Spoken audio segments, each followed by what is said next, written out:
जो ये कह रहा है कि मैं आत्मा हूं, ये कौन है? समझना पड़ेगा। पहले तो ये समझ लो कि आत्मा, जो आत्मा है वो कुछ बोलती नहीं है, वो कुछ बोलती नहीं है। जैसे करंट में ये गाना चलाओ, कोई भजन चलाओ, अब ये जो भजन चलेगा ये कौन बोल रहा है? करंट बोल रहा है क्या? करंट बोल रहा है कि बाजार? समझना है इसको। हाँ, सवाल पूछ के ऐसे नहीं किनारे बैठ के मैं उनको समझा रहा हूं, समझना आप ही नहीं जिनका सवाल है। पहले ये समझ लो, 4 राम में ही सारी कहानी है। एक राम ये शरीर है जिसके द्वारा ये आवाज निकल रही है। अगर आपका गला ना हो तो आप आवाज नहीं निकाल पाओगे। होठ हिल रहे हैं, किसके हिल रहे हैं? शरीर के। लेकिन बोल कौन रहा है? शरीर बोल रहा है क्या? अगर शरीर बोलता राम होता तो फिर मुर्दा भी बोल रहा होता, क्योंकि शरीर तो वहां पर भी पड़ा, होठ वहां पर भी है, गला वहां पर भी है, लेकिन बोल नहीं रहा। इसका मतलब बोलने वाला कोई और है। वो कौन है? ये आवाज किसकी है? जीव। पिंजरा, पिंजरे में तोता, अब बोला कौन? तोता। अब लगा क्या? आवाज कहां से आई? पिंजरे से। तो लग रहा है पिंजरा बोल रहा है? नहीं, बोलने वाला जीव है। ये जीव बोल रहा है। समझ रहे हो? जितने भी जीव हैं ये सब बोल रहे हैं और बोल में उलझ गए हैं। बोल क्या रहा है? 52 अक्षर, उसमें उलझ गया। जो उससे पैदा हुआ, अक्षर किससे पैदा हो रहा है? जीव से। उसी में उलझ गया। अब जानना किसको है? अक्षर को छोड़ के नी अक्षर को जानना है। वहीं से बोलो फिर बात। जीव शिव तो एक है। हाँ, पृथक नाम कर दिन, जैसे सूरज किरण से कैसे होए दिन। हाँ, तो सूर्य में से किरण कुल निकलल है, और फिर सूर्य में समाज अलगे अलगे कैसे दिखाई दे? दिखाई दी तो नहीं है, जीव ही तो है इतने सारे। एक ही सूर्य का प्रकाश दीवार पे भी पड़ रहा है, एक ही प्रकाश उसका नदी में भी पड़ रहा है, एक ही प्रकाश पहाड़ पे भी पड़ रहा है। ये सारे जीव रूप में तो फैले हुए हैं ना। एक सांस आप लेते हो, कितने अनंत कोट जीव चले जाते हैं एक ही बार में। अनंत कोट। जीव शिव तो एक है, काहे के कहा गया? जीव शिव अवस्था का नाम है। दोनों के एक बनावल गया। देखो, ईश्वर अंश जीव अविनाशी, ये बोला गया ना। इसीलिए बोला गया कि ईश्वर और जीव को अलग अलग मत समझ लेना, वो एक ही है। जैसे सोने की खान से सोना निकले तो सोना और सोना एक ही है। समुद्र में से 4 बूंदें निकाल ली पानी की, तो पानी और समुद्र एक ही है, लेकिन अवस्थाएं अलग अलग है। जैसे समुद्र में लहरें होती, समुद्र एक है और लहरें अनेक हैं।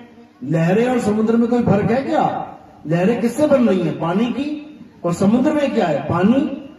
तो पानी से ही अनंतों लहरें बन गई और वही शांत होने पर उसी पानी में मिल गई। इसलिए बोला जीव शिव तो एक है। शिव ब्रह्म है, जीव आपके सामने है। एक अवस्था और है, उसको कहते हैं पीव। पीव नाम सुना कभी? पीव सुना है? अब ये 3 हो गए, जीव शिव पीव। इन तीनों का ज्ञान हमें समझना पड़ेगा। कबीर साहब की वाणी आती है, जीव शिव सब प्रगटे, वह ठाकुर वह दास, कबीर और जाने नहीं, राम नाम की आस। इसी एक दोहे में जीव भी आ गया, शिव भी आ गया, और जो पीव है वो ये राम नाम है। यानी एक ही दोहे में तीनों अवस्थाओं का ज्ञान आ गया। जीव अवस्था क्या होती है? जब हमारी सुरता तन और मन के साथ युक्त हो जाती है, लिप्त हो जाती है, तब वो कहलाती है जीव अवस्था। ब्रह्म अवस्था यानी शिव अवस्था क्या होती है? जब तन तो हो जाता है किनारे और ये सुरता मन के साथ रहती है, तब ये होती है ब्रह्म अवस्था, शिव अवस्था। पीव अवस्था क्या होती है? जब तन और मन दोनों को छोड़ के ये अपने मूल में समाती है। मूल क्या है? आत्मदेव ही मूल है। इस सूरत कहां से आई है? आत्मदेव से आई है। इसी को वापस उसी में लगाना है। आत्मदेव से आ तो गई है अलग होके, लेकिन आत्म ज्ञान को भूल गई। सूरत का मतलब महाराज जी जीव, सूरत का मतलब होता है ध्यान। ज्ञान। ध्यान, जब तक तुम्हारा ध्यान यानी तुम्हारे ध्यान में तन और मन शामिल है, यानी तुम पूरा ध्यान कहां लगा रखा है? तन में। मैं ये आदमी हूं, मैं आदमी हूं, मैं आदमी हूं, तो किसमें उलझ गई? तन में। मन तो साथ है ही है, तन और मन में उलझ गई तो ये जीव कहला रही है। तन हट गया, अब केवल मन के साथ युक्त है। कह रही है अहम ब्रह्मस्मि, मैं ही ब्रह्म हूं, मैं निराकार हूं, मैं साकार नहीं हूं। साकार कब तक समझ रही है? जब तक तन है। तन को हटा दिया, अब बचा मन। मन क्या है? मन ही निराकार निरंजन जानिए। ये मन ही निराकार निरंजन है। अब ये आ गई ब्रह्म अवस्था में। अब मन से भी किनारा कर देना है। तन और मन दोनों से न्यारा, जानेगा कोई जान न हारा। अब वो क्या है? वो है आत्मज्ञान। तन और मन के द्वारा उपजा जितना भी ज्ञान है वो आपको आत्मज्ञान दे नहीं सकता। जैसे ये 52 अक्षर कैसे उपज रहे हैं? इस तन से।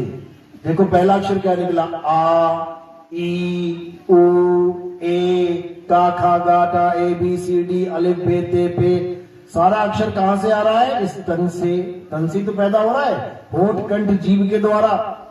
तो तन से पैदा होने वाला ज्ञान तुम्हें तन तक ही सीमित रखेगा, और मन से पैदा होने वाला ज्ञान तुम्हें मन तक सीमित रखेगा। मन के द्वारा कौन सा ज्ञान प्रकट हो रहा है? प्रकाश का। जितने भी लोग कहते हैं परमात्मा प्रकाश है, अंधकार में देखो परमात्मा दिखेगा प्रकाश रूप में, ये सब मन का ज्ञान है। इसको भी किनारे कर देना है। ना अक्षरों में ना प्रकाश में, इसके परे क्या है? शब्द, जिसकी महिमा कबीर साहब गाते हैं। हम हैं शब्द शब्द हम माही, शब्द से भिन्न और कछु नाही, शब्द न बिन से देही, कहे कबीर हम शब्द सने ही। जो असली गुरु है, जो असली रूप है, वो शब्द रूप है। शब्द हमारा तू शब्द का, सुन मत जा सरक, और जो चाहे निज रूप को, तो शब्द ही ले परख। अपने निज स्वरूप को जानना चाहता है तो निज स्वरूप यानी ना साकार ना निराकार, इन दोनों से न्यारा शब्द रूप। साहब एक जगह हम पहले बड़े निरक्षर में कि पुरुष कहो तो पुरुष नाही, और पुरुष हो आपा भूमाही। शब्द कहो तो शब्द हो नाही, शब्द हुआ माया के छाही, पुरुष कहो तो पुरुष हो नाही। सारा लिखा हुआ है। हाँ हाँ, लेकिन इसको समझना पड़ेगा। शब्द कहो तो शब्द हो नाही, कौन सा शब्द? मैंने पहले ही समझाया था 3 प्रकार के शब्द हैं। जाप शब्द, अजपा शब्द, अनहद शब्द। सार शब्द नहीं है उसमें। सार शब्द तो मुक्ति का दाता है। सार शब्द कही बाची हो, मानो एतबारा, अक्षर पुरुष पेड़ है, निरंजन वाकी डारा। सार शब्द ग्रहण करोगे तो बचोगे। सार शब्द क्या है?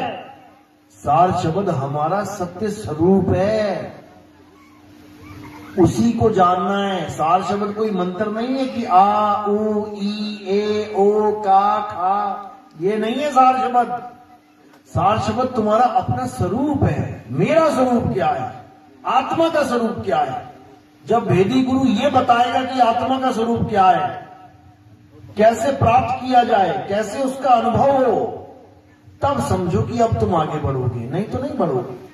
अगर तुम्हें अक्षर के साथ किसी गुरु ने जोड़ दिया या काया के साथ जोड़ दिया, कई गुरु कहते हैं सार शब्द कहाँ है, यहां पे ध्यान लगाओ, कई कहते हैं यहां पे ध्यान लगाओ, कई कहते हैं यहां मूंछ पे ध्यान लगाओ, कई कहते हैं थोड़ी पे ध्यान लगाओ, कई कहते हैं कंठ में ध्यान लगाओ, कई कहते हैं नाभि में ध्यान लगाओ। ये सब देही ज्ञान वाले हैं, इन सब की दुर्गति होना निश्चित है। अब ध्यान कहां लगाना है? ध्यान विदेह और नाम विदेहा, 2 लख पावे मिटे संदेहा। ध्यान शरीर में लगाना ही नहीं है, शरीरों से न्यारे हो जाना है। अगर देह में तुम्हारा ध्यान रहा तो जहां तुम्हारा ध्यान रहा तुम्हें वही चीज मिल जाएगी। जहां आशा तहां वासा होई और वातो रोक सके ना कोई। एक महात्मा का ध्यान हिरण के बच्चे में चला गया था, हिरण बन के घूमना पड़ा। तुम्हारा ध्यान नाक पे, मूंछ पे, कान पे, आंख पे, नाभि पे रहेगा, फिर आ जाओगे इसी काया में। ध्यान रखना कहां है? आत्मा में। उसकी विधि क्या है? उसी की विधि कबीर साहब समझाते हैं। ध्यान विदेह और नाम विदेहा। देह का तो काम ही खत्म है। ध्यान भी विदेह हो और नाम भी विदेह हो, यानी आत्मा का ज्ञान हो, तब बात बनेगी, नहीं तो नहीं बनेगी। चलो, तो आज का सत्संग यही समाप्त करते हैं। और किसी की भी कोई शंका है, हमारे सत्संग सुनो, क्योंकि एक दिन का कोर्स नहीं है ये कि डॉक्टर साहब मैं बीमार हूं, ऐसी दवाई दो जो अभी ठीक हो जाऊं एक डोज में। वो कहेगा भैया ऐसा तू घर ही बैठ जा, हो चुका तू ठीक। कितनी बार जाते हो डॉक्टर के पास छोटी सी बीमारी ठीक करने के लिए? कम से कम 2, 3, 5 बार जाना पड़ता है। वो चेक करता है कितना ठीक हो गया कितना नहीं। तो ये तो जन्म मरण का रोग है, ये तो जन्मों जन्मों से रोग लगा है। इस ज्ञान को समझने के लिए एक क्लास नहीं चलती कि एक क्लास में तुम सब कुछ जान लो। वरना अपने बच्चे को बोल दिया करो आज चला जा स्कूल, एक ही दिन पढ़ के आ जा, आज ही डॉक्टर बन जा, तुम बन जाएगा क्या? नहीं बन पाएगा। इसलिए सत्संग सुनो। सत्संग YouTube चैनल पे बिल्कुल फ्री है, घर बैठे मिलेंगे। कहत कबीर सुनो भाई साधो नितिन दास, या फिर नितिन दास के सत्संग, या फिर नितिन दास सत्संग नंबर 1, नितिन दास सत्संग नंबर 2, नितिन दास सत्संग नंबर 3, ऐसे करते चलोगे आगे से आगे तो और ज्यादा विस्तार होता जाएगा, बुद्धि खुलती जाएगी, विवेक जगता जाएगा। ये सारे सवालों के जवाब खुद ही मिल जाएंगे आपको। चलो अब सत्संग समाप्त करते हैं। बोलिए सतगुरु बंदी छोड़ सतगुरु सत्य कबीर साहिब की सदा।